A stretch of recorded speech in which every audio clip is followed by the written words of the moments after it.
నాయకుడు కమల్ హాసన్ భారతీయుడు సీక్వెన్స్ తో రాబోతున్నాడు. ప్రాజెక్ట్ కేలో విలన్ గా మారాడు. మణిరత్నం మేకింగ్ లో పాత కాంబినేషన్ తో సెన్సేషన్ ఏదో ప్లాన్ చేశాడు. అంతా విక్రమ్ తోనే మారింది. రజనీ చిరంజీవిని మించే ప్లానింగ్ తో కమల్ దూకుడు పెరిగింది. లోకనాయకుడు కమల్ ఎప్పుడైతే విక్రమ్ గా వచ్చాడో అప్పటి నుంచి తన లక్కే కాదు తన కెరీర్ గ్రాఫే మారిపోతున్నట్టుంది. ప్లానింగ్ లో కూడా భారీ మార్పు వచ్చింది. భారతీయుడు 2 రిలీజ్ కి రెడీ అవుతోంది. కమల్ కెరీర్ లోనే మైల్ స్టోన్ లాంటి భారతీయుడు 2 ఎట్టకేలకు ముగింపు దశకు చేరుకుంది. ఇదే భారీ బడ్జెట్ మూవీ అనుకుంటే ఆ తర్వాత కమల్ చేసే ప్రతి మూవీ ఫ్యాన్సే కాదు కామన్ సినీ లవర్స్ ని కూడా ఆశ్చర్యపరిచేలా ఉండబోతోంది. ఓవైపు భారతీయుడిగా మరోవైపు విలన్ గా కమల్ ప్రెజెంట్ బిజీ అయ్యాడు. ప్రాజెక్ట్ కేలో విలన్ రోల్ వేస్తున్న కమల్ త్వరలో మణిరత్నం మేకింగ్ లో నాయకుడు తరహా ప్రయోగానికి సిద్ధమయ్యాడు. నాయకుడు కాంబినేషన్ ని రిపీట్ చేస్తున్నాడు.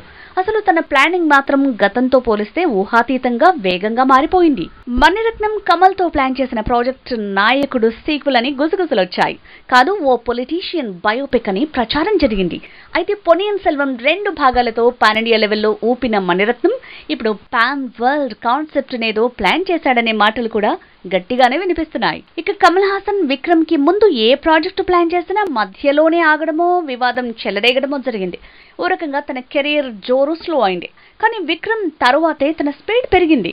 తన సినిమాను ఎంచుకునే విధానంలో చాలా మార్పు కనిపిస్తోంది. ఏదేమైనా ప్లానింగ్ విషయంలో చిరు, రజనీకాంత్ ని మించిపోయాడు కమల్ హాసన్.